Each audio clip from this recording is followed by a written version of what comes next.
Gotham has always felt like a city trying to keep itself together.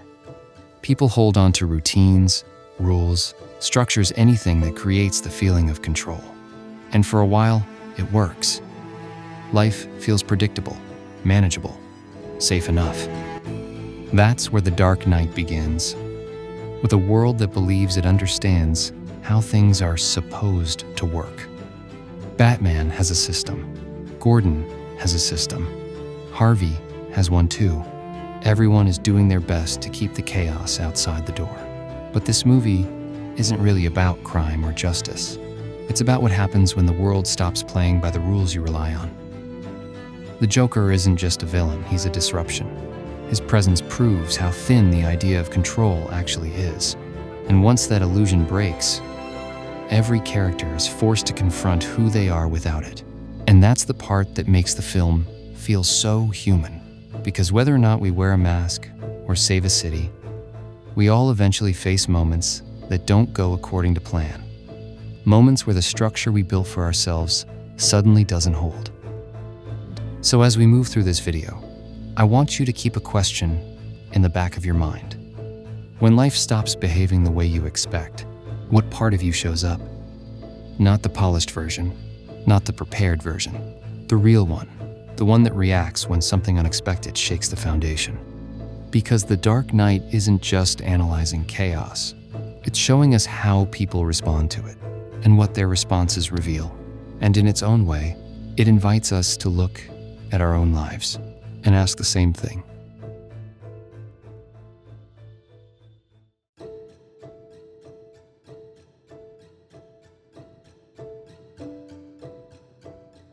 Before chaos enters the story, The Dark Knight builds a world that believes in structure.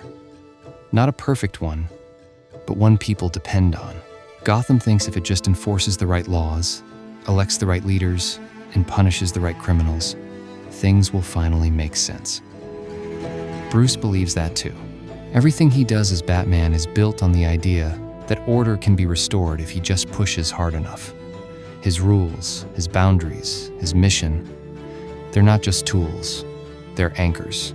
They give him the feeling that he's in control of something larger than himself. Harvey Dent represents the same idea, but in a cleaner, more idealistic form. He believes in fairness, due process, the idea that decisions should follow logic. If Batman is the symbol, Harvey is the system. Together, they form Gotham's belief that order can be built, maintained, protected. And for a moment, it almost feels like it's working. But this is where the film plants its first quiet truth.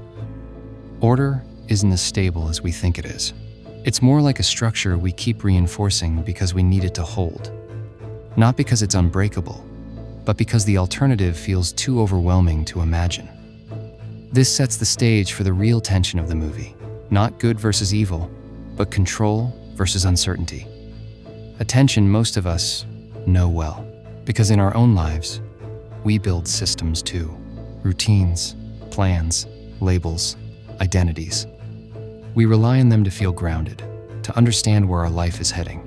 But deep down, we know how fragile those structures can be. And before we move forward, I want to pose another question, one that mirrors the world Gotham is standing in at the start.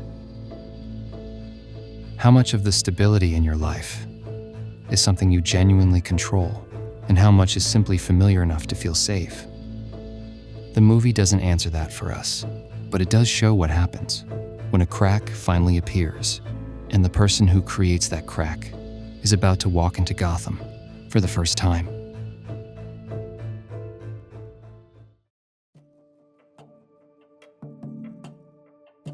When the Joker enters the story, the shift is immediate. Not because he's stronger than Batman or smarter than Gordon, but because he plays by rules no one else is prepared for. He isn't looking for power, money, or territory. His goal is simpler and far more disruptive. To expose how fragile everyone's sense of control really is, he pushes characters into situations where their systems break down. Bruce's rules become harder to follow. Harvey's belief in fairness becomes impossible to uphold. Gordon's structure collapses under pressure. The Joker, isn't creating chaos for the sake of chaos. He's removing the buffer that lets people pretend they're stable. And once that buffer is gone, the truth gets louder. What do you do when the plan fails? How do you react when the safe version of yourself can't survive the moment you're in? Who are you when the mask stops working? Harvey Dent is the clearest example. He spends the first half of the film believing in justice, and the second half realizing that justice doesn't always behave the way he hoped. Grief pushes him outside the system he trusted, and the Joker simply gives him permission to stop holding it together. Batman faces a similar unraveling. Every rule he created starts to feel too small. Every boundary becomes a question mark. The Joker forces him to confront a version of himself he never planned to meet. And that's why the Joker is unsettling. Not because he's unpredictable, but because he's consistent in a way the world isn't prepared for. He believes people reveal their truest selves when the structure falls apart. The film uses him to expose something we often avoid acknowledging in our own lives. When everything stops going according to plan, do you cling tighter, or do you reveal a part of yourself you don't usually let people see? That's the question the Joker forces every character and every viewer to sit with, because chaos doesn't create who we are. It just removes the pieces we hide behind.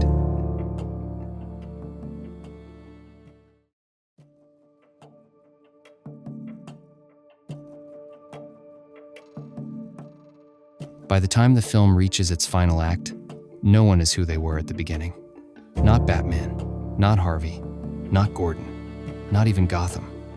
Chaos didn't just disrupt the system, it exposed the limits of every belief the characters held about themselves.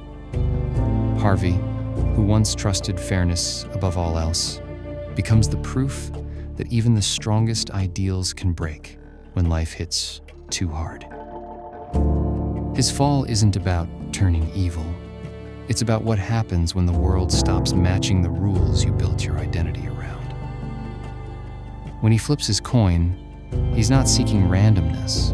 He's searching for a version of order he can still live with. Gordon faces a different truth, that doing the right thing doesn't always look clean. He learns that protecting a city sometimes means protecting its hope, even if the truth underneath is painful or complicated. And Bruce realizes that control is not the same thing as saving people. He learns that being the symbol Gotham needs might require becoming something he never wanted to be. His choice isn't heroic in the traditional sense. It's heavy, lonely, and deeply human. He becomes the villain of the story, so the city can keep believing in something better. In the aftermath, Gotham isn't fixed. It's not redeemed, but it hasn't collapsed either. It's simply changed. And maybe that's the real message. Order and chaos aren't opposites fighting for dominance. They shape each other. They force each other into clarity. The Joker didn't win, but neither did the version of order the city believed in. What survived was something more complicated. An understanding that people are not defined by the moments where everything goes right, but by the choices they make when nothing goes according to plan. So before we close, here's the last question I want you to carry. When the structures you rely on break, do you become someone you're proud of, or someone you don't recognize? Because the ending of The Dark Knight suggests something subtle but important. We don't discover who we are in moments of control. We discover it when control disappears.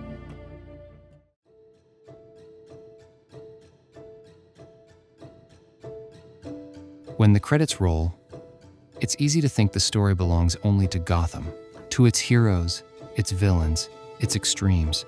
But The Dark Knight lingers because it quietly mirrors something familiar in all of us. Most of us live with our own versions of order, routines that make the world feel predictable, plans that give us a sense of direction, beliefs about who we are and how life should unfold. And most of the time, those structures work. They keep us steady, they keep us confident, they make us feel like we understand our place in the world. But then there are the moments that don't follow the script. A relationship changes. A job falls apart. A choice you didn't see coming pushes you into unfamiliar territory. And suddenly the rules that once made everything feel manageable don't fit the moment you're standing in. That's the point where the dark night becomes more than a story. It becomes a reminder that chaos isn't always an explosion or a villain. Sometimes it's a shift inside your own life. Subtle, unsettling, uncontrollable. And when that shift arrives, you're faced with the same question Gotham faces. Who are you when certainty disappears? Not the version of yourself you present to the world, not the one built on plans, labels, or expectations, but the one revealed when something breaks and you have to choose what to hold on to. The film doesn't offer easy answers. It doesn't promise that order will always win, or that chaos is something you can defeat. What it does say quietly, honestly, is that identity is shaped in the space between the two. We are tested not by the moments that go right, but by the moments that don't. And maybe the real takeaway is this: chaos doesn't define you, but your response to it does. So as you close this video, you might ask yourself one final question.